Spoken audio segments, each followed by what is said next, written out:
So if these tariffs are applied as he has threatened them to be, which we don't know the case, he hasn't announced that, you know, the specifics of it, but he's saying 25%. I was interviewing 6 economists, the top 6 economists, the chief ones for all the big banks the other day.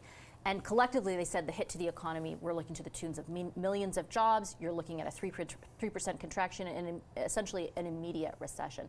So it's in that vein, against that backdrop, I ask you about what retaliation would look like. Is your government prepared to cut off supplies of energy, for example, to the United States?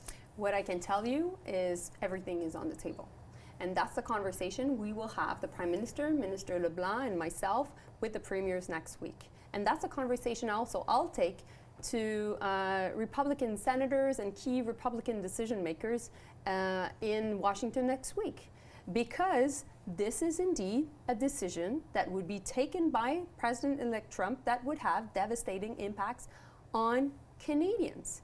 And so for those who are watching us right now, it is important to understand that the threat is real and we're acting on it. And that's why I'm calling every political leader in this country to be on board, because this is not time for division, this is not time for weakness, this is time of strength and unity.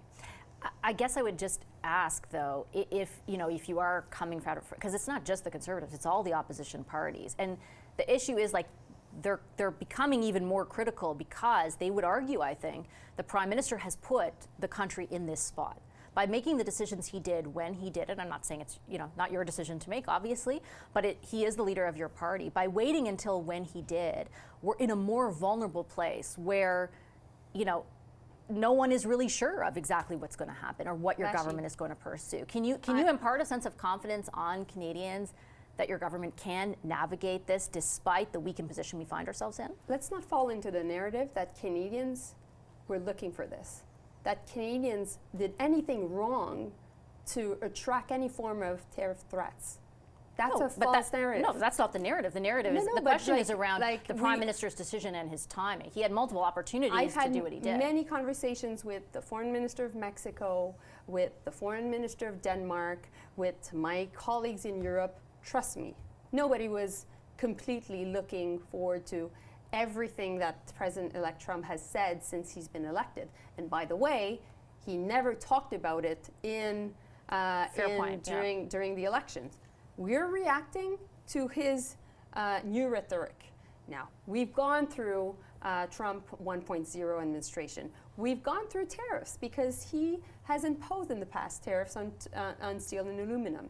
We had a strong response at the time. We did a dollar-for-dollar retaliation package, and we were very specific, very surgical how we were reacting. That's what we'll do. But at the same time, 25% on the entire Canadian economy is extremely important. So that's why we have to put everything on the table.